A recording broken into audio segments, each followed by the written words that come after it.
ഇടുക്കി മാങ്കുളം സംഘർഷത്തിൽ വീണ്ടും arrest. Block panchayat standing committee chairman പ്രവീണിനെയാണ് പോലീസ് പിടികൂടിയത്. വകുപ്പ് ഉദ്യോഗസ്ഥരെ മർദ്ദിച്ചു എന്ന കേസിലാണ് നടപടി. ഇന്നലെ രാത്രിയാണ് പ്രവീണിനെ മാങ്കുളത്ത് നിന്ന് പോലീസ് കസ്റ്റഡിയിലെടുത്തിരിക്കുന്നത്. വിഷ്ണു സുരേഷ് ഇടുക്കിയിൽ നിന്ന് തത്സമയം ചേരുന്നു. Vishnu, good morning. പറയൂ വിശദാംശങ്ങൾ.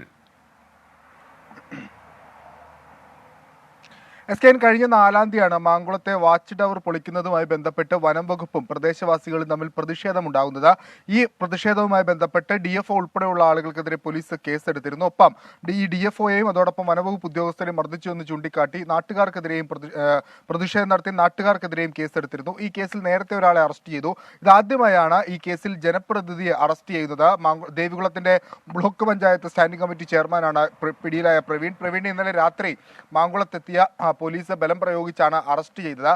ഇത് ഏകപക്ഷീയമായ നടപടിയാണെന്ന് മാങ്കുളം പ്രദേശവാസികൾ ഒന്നാകെ ഉന്നയിക്കുന്നുണ്ട്. വലിയ പ്രതിഷേധ സമരത്തിന് അവർ തയ്യാറെടുക്കുകയാണ്. ഇതിനോടകം തന്നെ അവിടെ ആക്ഷൻ കൗൺസിലെല്ലാം നേരത്തെ തന്നെ രൂപീകരിച്ചിട്ടുണ്ട്. ആ ആക്ഷൻ കൗൺസിലിന്റെ നേതൃത്വത്തിലാണ് പ്രതിഷേധത്തിനൊരുങ്ങുന്നത്. ജാമ്യമില്ലാ വകുപ്പ് പ്രകാരം DFO ഉൾപ്പെടെയുള്ള ആളുകൾക്കെതിരെ കേസെടുത്തിട്ട് അവരെ എന്തുകൊണ്ട് അറസ്റ്റ് ചെയ്യുന്നില്ല? ജനങ്ങൾക്ക് നേരെ അല്ലെങ്കിൽ മാന്യമായ രീതിയിൽ സമരം നടത്തി അവകാശങ്ങൾക്ക് വേണ്ടി പോരാടിയ ആളുകളെ അറസ്റ്റ് ചെയ്യുന്നത് ഏകാധിപത്യ രീതിയാണ് എന്നുള്ളതാണ് ഈ പ്രതിഷേധ സംഘങ്ങളുടെ ഒരു പ്രധാനപ്പെട്ട ആരോപണമായി അവർ ഉന്നയിക്കുന്നത്. വരും ദിവസങ്ങളിൽ, വരും മണിക്കൂറിൽ അവിടെ പ്രതിഷേധ ജ്വാല നടത്താനാണ് നിലവിൽ അവരുടെ തീരുമാനം.